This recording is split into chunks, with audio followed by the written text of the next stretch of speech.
미국이라고 하는 패권국의 첫째 목적은 패권에 도전하는 나라의 도전 의지를 꺾는 거거든요. 미국의 전략은 어떠냐면 1등일 때 3등하고 힘을 합쳐서 2등을 치는 거예요. 이건 뭐 필승 전략이에요. 그리고 이겨도 피를 안 흘리고 이기는 거예요. 미국은 절대 목표가 중국의 도전을 막는 거예요. 중국의 도전을 꺾기 위해서 3등국 대열에 우리가 들어가면 미국과 함께 패권을 일부 나누게 되는 겁니다. 플라자 합의 때 미국과 함께 경제적 패권을 나눠서 현대, 삼성 같은 게 큰 것처럼 그런 순간에 지금 와 있는 거죠. 저는 서울대학교 산업공학과 명예교수 김태유입니다. 초청해 주셔서 감사합니다. 전문가들마다 보는 각도가 다르고 시야가 다르기 때문에 어떤 한 가지 현상을 두고도 평가가 조금씩 다릅니다. 근데 이제 최근에 그 보도에 의하면 러시아 군대가 핀란드 국경지대에 집결하고 있다. 이건 굉장히 위험한 징조다. 뭐 이렇게 그 평가하시는 분도 많이 있어요.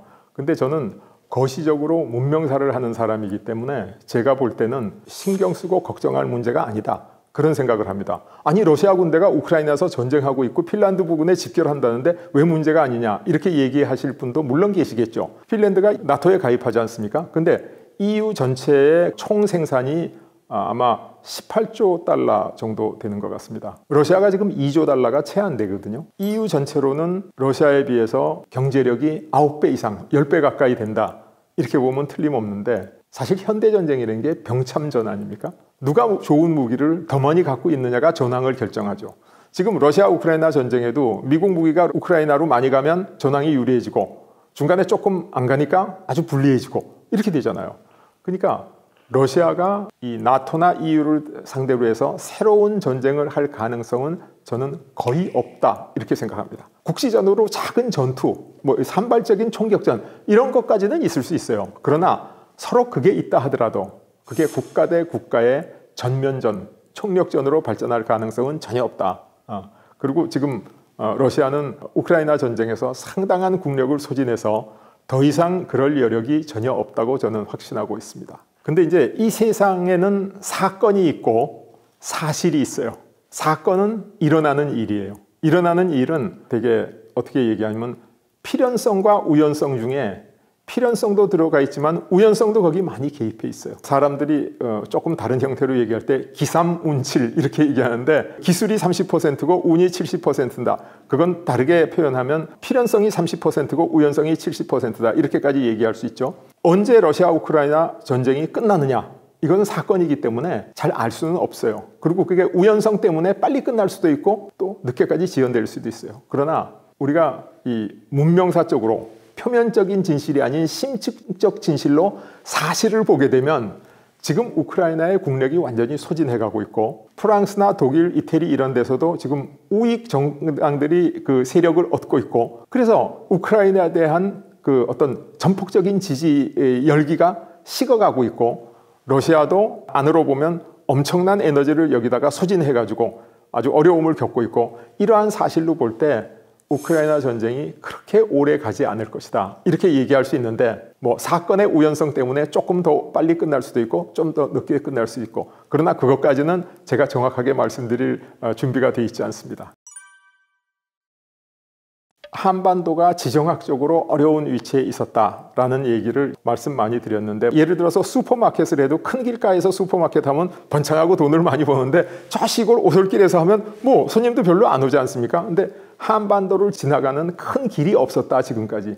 실크로드도 한반도 밖에 있었고 향신료 루트도 멀리 있었고 대서양 루트는 더 멀리 있었고 지구 반대편에 있었고 그러니까 우리는 인류 문명의 중심에 설 기회가 없었다라는 게 이제 한반도의 지정학적 운명의 나쁜 측면에 하나 있었는가 하면 또 하나는 이제 우리가 섬나라하고 내륙국 사이에 끼어 있어가지고 해군이 강한 섬나라가 와서 찝쩍거리다가 다시 돌아가고 또 내륙국은 한번 커지면 그 등치 큰 통일국가가 밀고 내려오고 그래서 우리가 어려움을 겪은 지정학적 나쁜 운명, 저주 이런 것도 있었고 그 다음에 우린 석유 한 방울 안 나는 자원 빈국인데 그걸 지금까지 그래도 잘 사다 썼는데 우리 사원은 남중국해가 지금 막힐지도 모른다. 스에즈 운하가 막힐지도 모른다. 막 그러니까 그것도 굉장히 힘든 거죠. 거기다가 동아시아에 한중일 딱 세 나라밖에 없는데 우리가 제일 등치가 작은 거예요. 근공으로 누구하고 싸울 때 원교, 우리 우군을 찾을 수가 없어요. 그리고 중국하고 일본은 반대편에 있기 때문에 어느 쪽도 우리의 원교의 대상이 되기가 굉장히 어려워요.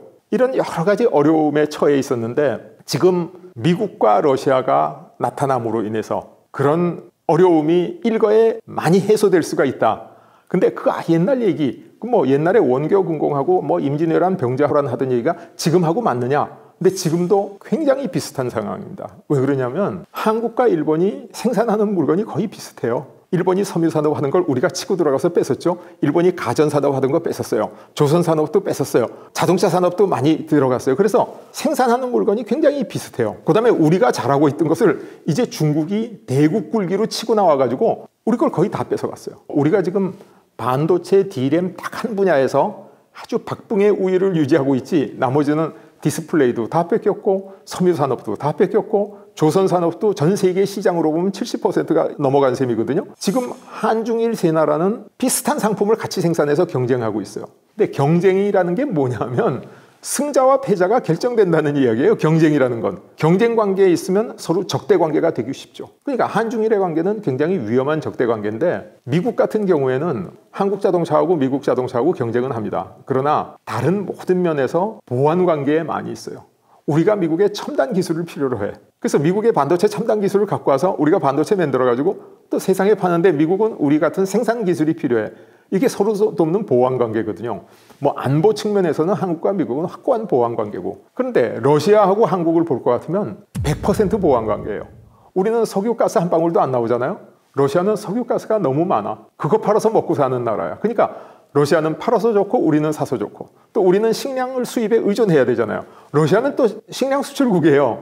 또 러시아는 옛날에 우주, 뭐 무기 그래가지고 원천 기술은 강한데 우리는 생산 기술이 강해가지고 러시아 기술하고 우리나라 기술하고 러시아 상품하고 우리나라 상품하고 경쟁되는 게 하나도 없어요.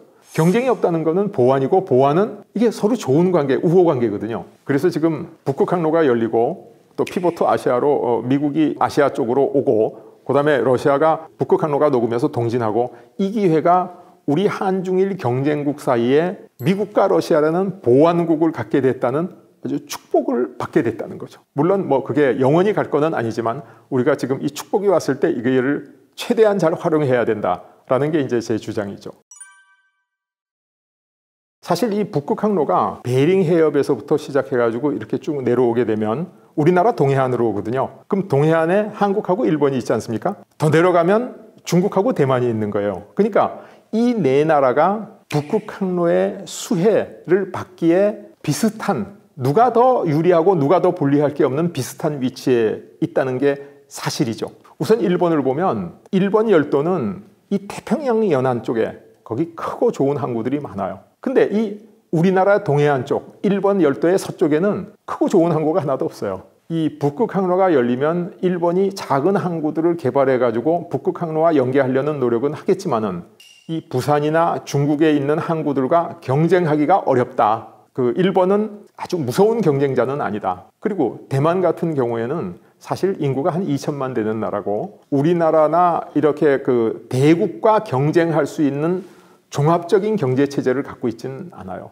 TSMC 같은, 폭스콘 같은 아주 그 IT 기업들은 최고의 기업들이 있는데 전 세계의 물량이 그리 와가지고 거기서 환적되고 다시 제조되고 분배되고 하기에는 에너지도 부족하고 뭐 여러 면에서 경쟁력을 못 갖추고 있습니다. 그래서 일본하고 대만은 경쟁권에서 벗어난다, 그렇게 보였는데, 북극 항로가 대한해협을 지나서 남중국 해로 내려가면 중국의 동남 해안을 거치게 되거든요. 거기 세계적인 항구들이 있습니다. 상해, 신전, 닝보 그래가지고 여러 개의 항구가 있고 그 뒤에 뭐 엄청난 그 배후 단지들이 딱 포진을 하고 있어서 지금 아마 물량으로 보면 부산에 비해서 중국이 처리할 수 있는 화물의 양이 한 10배 정도 될 거예요. 거의 10배 정도 됩니다. 상해 하나만 해도 이 부산에 비해서 TEU, 컨테이너 처리 능력이 2배가 넘어요. 한국하고 중국하고 경쟁하면 누가 더 유리하냐? 중국이 일방적으로 유리합니다. 그건 사실이에요. 그런데 제가 우리한테 기회가 있다, 이렇게 얘기할 수 있는 이유가 뭐냐 하면, 거점 항구가 들어가면 그게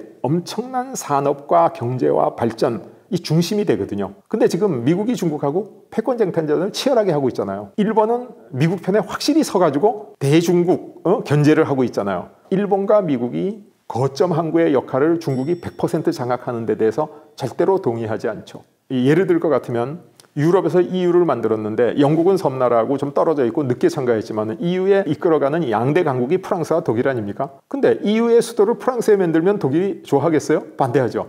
독일에 만들면 프랑스가 또 반대하죠. 그러니까 독일하고 프랑스 사이에 작은 벨기에의 그 수도 브뤼셀에다가 EU의 수도를 만든 거예요. 일본하고 미국이 중국에게 북극 항로의 거점 항구 역할을 다 뺏기는 거는 결코 바람직하지 않으니까 다음 대체 수단으로 한국 쪽에 주려고 할 것이다. 그리고 우리가 그 기회를 100번 활용해야 된다. 아무것도 안 하고 놔두면 아마 북극 항로의 거점 항구의 역할을 중국의 항구가 90% 이상을 다 장악하고 우리는 10% 이내도 장악할까 말까 하는 수준에 있습니다. 근데 우리가 일본과 미국의 도움을 받아서 거점 항구의 역할을 뺏어오도록 최선의 노력을 다하고 그 다음에 지금 부산이 죽어가고 있어요. 부산 경제가. 부산의 젊은이들이 서울로 와가지고 부산의 빈집 투생이고 부산의 경기가 완전히 바닥을 치고 그 뒤에 부산을 바치고 있던 한때 우리 수출 대한민국의 엔진이라고 불렀던 포항의 철강도시, 울산의 뭐 자동차, 에너지, 창원의 기계 이게 전부 녹슨 레거시로 변해가고 있거든요. 침체하고 있거든요. 그러니까 북극 항로의 거점 항구를 우리가 하려고 해도 할 능력이 없어요. 그래서 우리가 빨리 북극 항로의 거점 항구를 받기 위해서는 부산, 울산 이 지역의 항만을 키우고 그 다음에 그 산업을 첨단 기술 산업으로 바꿔가지고 북극 항로의 거점 항구를 우리가 쟁취할, 유치할 준비에 들어가야 된다는 거예요. 그 준비가 밖으로는 한미러의 합종을 통해 가지고 미국의 확고한 도움을 받고 러시아의 협조를 구하고 또 일본의 협조를 구하고 안으로는 부산을 살리고 울산을 살리고 창원을 살리고 마산을 살려가지고 항구를 확보할 준비를 해야 된다. 이 두 개를 하지 않으면 우리가 북극 항로의 거점 항구 역할을 받아올 수가 없습니다. 근데 어떤 분들은 아니 서울 가까운데 인천항이 있잖아. 근데 인천은 한반도를 쭉 돌아와야 되기 때문에 지리적으로 거점 항구가 될 수가 없어요. 그 다음에 우리 호남 해안, 남해안에도 항구가 뭐 없는 건 아니고 또 강원도에도 속초 뭐 이렇게 항구가 있는데 배후단지도 작고 항만 시설도 작고 그래가지고 위치상으로도 부산보다 나쁘고 살리는데 돈도 너무 많이 들고 그래서 우리가 부울경 외에는 선택의 여지가 없다. 부울경을 살려야 된다. 이렇게 제가 주장하고 있습니다. 부산에서부터 네덜란드의 로테르담까지의 거리를 기준으로 보면 이 스웨즈 운하를 지나는 남방 항로 거리가 22,000km쯤 된다 이렇게 얘기하고 북극 항로 쪽이 15,000km 정도 된다. 그래서 그 시작점과 끝점에 따라서 거리가 정확하지는 않아요. 또 항로의 선택도 있고 그러나 일반적으로 어떤 경우에도 30%에서 40% 정도 거리가 짧다. 그리고 운항 시간도 30% 정도 줄어드니까 굉장히 유리하다고 봐야죠. 근데 이 유리한 항로를 지금까지 왜 안 썼냐? 겨울에 얼어서 못 쓴 거예요. 그래서 영국 사람하고 네덜란드 사람들이 북극 항로를 한번 이렇게 개척만 하면 엄청난 돈을 버는 제일 좋은 항로라는 걸 알고 있었어요. 그래서 그 범선을 타고 북극 항로를 개척하려고 수도 없이 나갔는데 중간에 가다가 날씨가 추워지면 바다에서 얼어버려. 그 네덜란드의 발렌츠 선장이라는 사람이 범선을 타고 북극 항로를 개척하러 갔어요. 노바야 젬나 군도라는 섬이 있는데 그 섬 부근에서 어느 날 날씨가 추워져가지고 배가 얼어붙어 버렸어요. 그 당시에도 북극 항로를 개척하려고 무지무지 노력을 했는데 그 당시에 범선 가지고는 개척이 불가능한데 지금 지구온난화 때문에 얼음도 녹고 쇄분 기능이 발전하고 그래서 이렇게 좋은 항로를 우리가 이용 안 한다는 것은 정말로 잘못된 일이다. 그 얘기를 하려고 그러는 거죠. 한국이 조선 능력은 지금 세계 1위입니다. 그래서 세계 조선사 중에 우리가 3개를 가지고 있다 이렇게 이야기를 하죠. 그러니까 현대하고 그다음에 지금 한화, 삼성 물량으로는 중국한테 많이 밀립니다. 그러나 질적으로는 우리가 제일 잘 만들어요. 그래서 세계적으로 가장 인정받는 조선 기술을 가지고 있고 특히 그 LNG 탱커 가스를 액화해가지고 운반하는 LNG 탱커 우리가 아주 잘 만들고 쇄빈 기능, 얼음을 깨면서 갈 수 있는 쇄빈 기능을 가진 LNG 탱커는 우리나라밖에는 못 만들어요. 다른 나라는 아무 데도 못 만들어요. 일본도 못 만들죠. 그래서 우리가 아주 독보적인 위치에 있어요. 근데 양적으로는 지금 작죠. 배를 많이 만들 수가 없어가지고 우리나라의 조선사 중공업이 배 만들어 달라고 위탁받은 거를 지금 중국에 하청을 주고 있어요. 여기서 만들 수가 없어서. 근데 우리나라가 나라가 작고 그러다 보니까 새로운 도크를 또 만들 수도 없고 그러나 조선면에 있어서는 우리가 상당한 능력을 가지고 있다. 그러면 조선만 가지고 되냐? 해운을 해야지. 근데 우리나라의 지금 HMM 세계 한 8위 정도의 운항 능력을 가진 해운 회사고 그 외에는 이 컨테이너선 수익성을 많이 내는 컨테이너선 전문 해운 회사는 없습니다. 다른 회사들은 뭐 벌크선이라든가 어떤 화학 제품 실어 나르는 이런 해운사들은 있는데, 그래서 사실은 세계 7위 정도의 그 능력을 가지고 있던 한진해운 완전히 도산을 해서 지금 분해돼 버려 없어졌지 않습니까? 사실 그 북극 항로를 전제로 했으면 우리가 국영기업을 만들어서라도 한진해운을 살렸어야 되는데, 지금 그런 해운사를 다시 만드는 거는 정말로 힘들고 정말도 어렵고 돈이 너무 많이 들거든요. 그걸 외국에 지금 사올 수 있는 것도 아니고 좀 굉장히 가슴 아프게 생각하고 있습니다. 우리가 현대상선하고 한진해운하고 두 개를 같이 갖고 있었으면 북극 항로 시대에 훨씬 더 이걸 효율적으로 잘 활용할 수 있었는데 정말 안타깝다. 기업가가 기업을 잘못한 거하고 그 산업이 죽는 거하고 기업과 산업은 다른 거거든요. 산업은 국가가 가지고 있는 국민의 자산이고 기업은 주주가 가지고 있는 건데, 우리가 이 그 한진해운 같은 게 이제 부실하고 그래서 없앤 것은 정책 결정자들이 기업에 특혜를 주는 거는 안 된다. 그러면 국영화해서라도 산업을 살려야 우리 국가가 살고 민족이 사는데 그걸 못한 거는 굉장히 안타까운 일이죠. 예.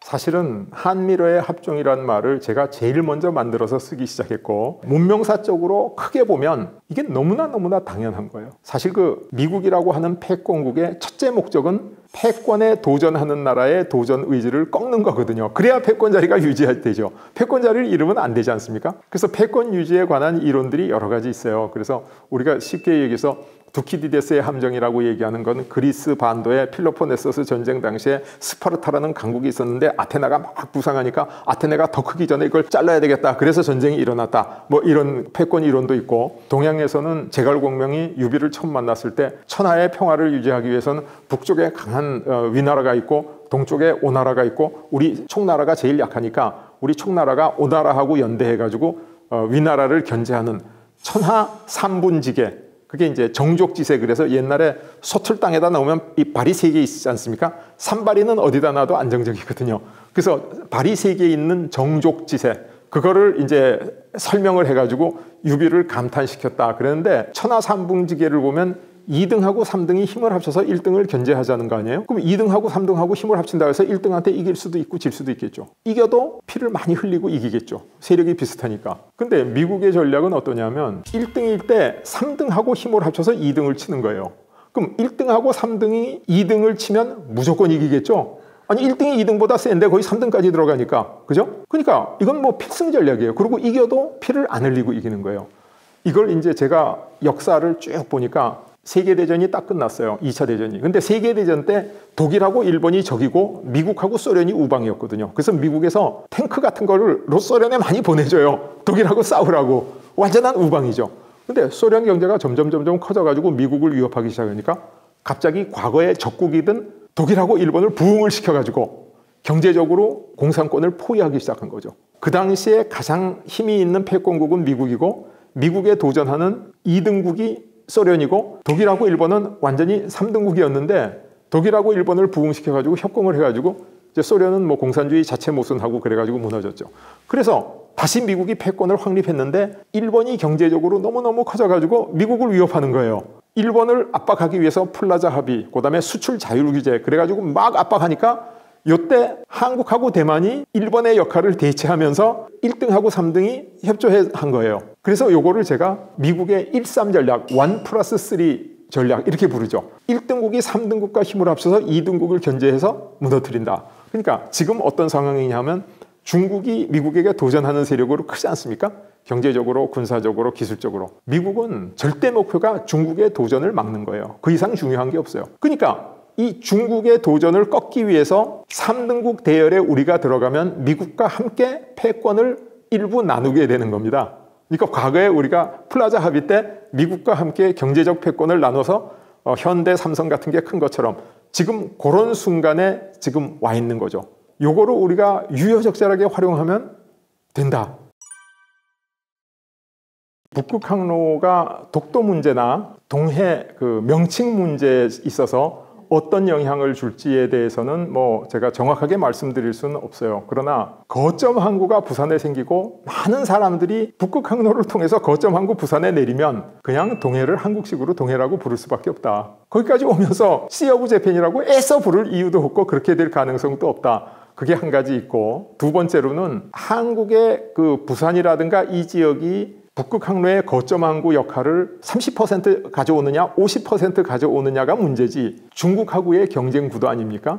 그러면 일본의 더 큰 목표는 중국을 견제하는 거지 한국을 견제하는 게 아니거든요. 그러니까 일본이 자연스럽게 모든 면에서 한국 편을 들지 않을 수가 없게 된다. 중국이라는 거대한 힘에 대항하기 위해서는, 그러니까 한국과 일본을 딱 놓고 보면 대결 구도로 독도가 우리 거야 너희 거야 얘기를 하는데, 동아시아 전체를 보면 일본이 진짜 겁내는 건 중국이지 한국이 아니거든요. 오히려 한일 관계는 더 좋아질 수가 있다. 그리고 뭐 이렇게 표현하는 게 조금 외람되긴 하지만 일본 사람이나 일본 국가의 국민성이 강한 나라에는 약하고 약한 나라에는 강하지 않습니까?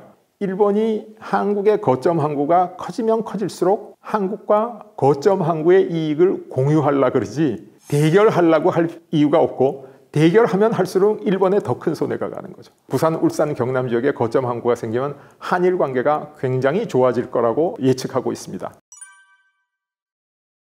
북한이라는 리스크가 있잖아요. 굉장히 좋은 질문인데, 우리나라가 독립한 지 오래됐잖아요.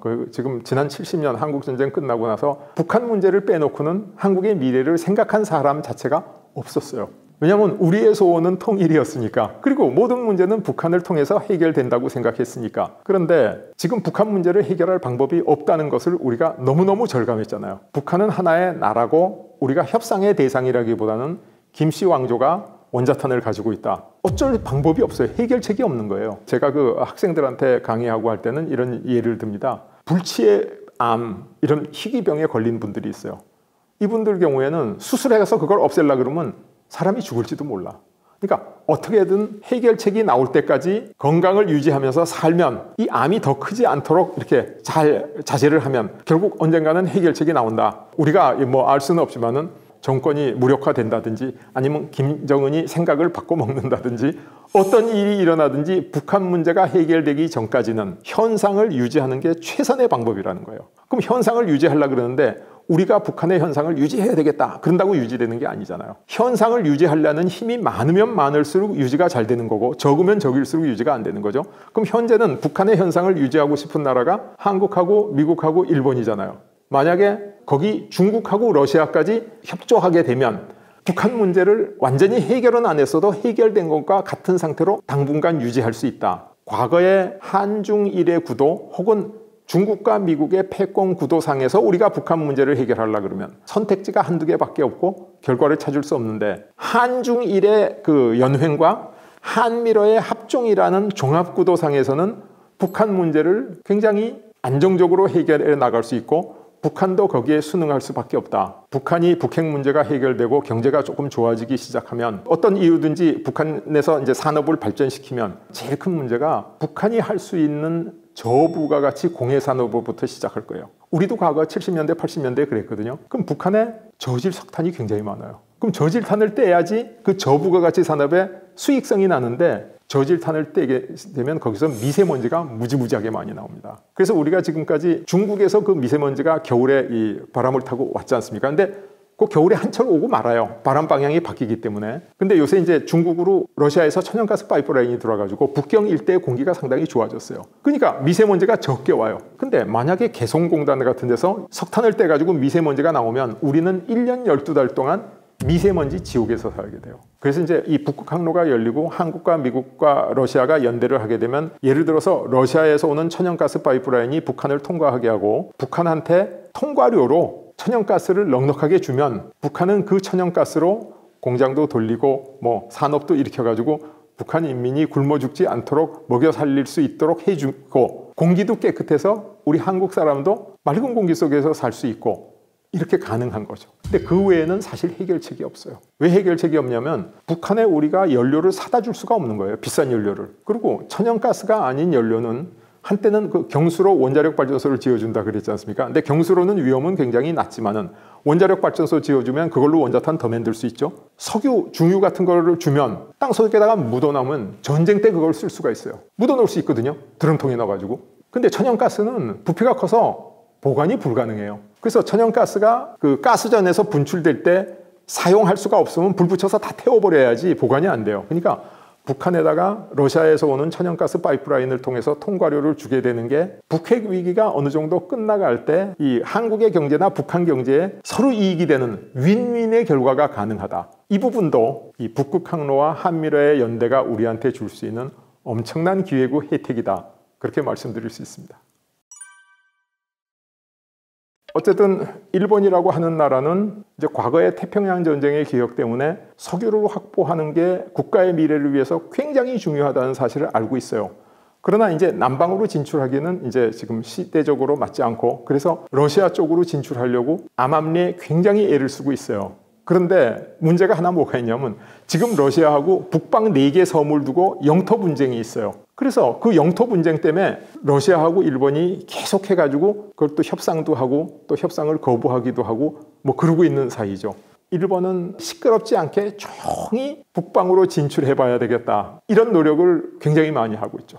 그래서 연구 차원이라는 이름을 빌리기도 하고 민간 교류라는 이름을 빌리기도 하고 끊임없이 북쪽 진출을 노리고 있죠. 그러나 겉으로 드러내지 않고 한다. 그게 일본이 좀 과거의 패권의 쟁탈전에서 경험을 가지고 숙달된 방법인데 중국은 지금 신흥 강국이기 때문에 어떻게든지 북쪽에 진출해야 됩니다. 그래서 아주 열심히 하고 있어요. 북극 항로 쪽에 진출하는 것을 빙상 실크로드 이렇게 이름을 짓고 아예 국가가 북극 항로 진출을 목표로 맹렬한 준비를 하고 있죠. 그래서 지금 아마 북극 항로가 1년에 한 8개월 정도 운항이 가능한데 벌써 컨테이너선을 이미 띄워서 수익성도 없는 컨테이너선을 띄워가지고 우당을 시작을 했어요. 그래야 선점할 수가 있으니까 중국은 이 북극 항로를 쟁취하기 위해서 상당히 본격적으로 뛰어들고 있다. 그래서 우리가 빨리 나서지 않으면 그러나 우리는 북극 항로에 대해서 아직 진출하겠다 이런 노력도 시도도 없었거든요. 일본하고 중국은 많이 하고 있는데 우리는 안 하고 있는 거예요. 그래서 다음 정부가 들어서면 정말 빨리 나서야 됩니다. 누누이 설명을 했듯이 우리가 여러 면에서 굉장히 유리한 위치에 있는데 그 유리한 환경과 시대를 활용하지 못하는 것은 너무나 안타까운 거죠.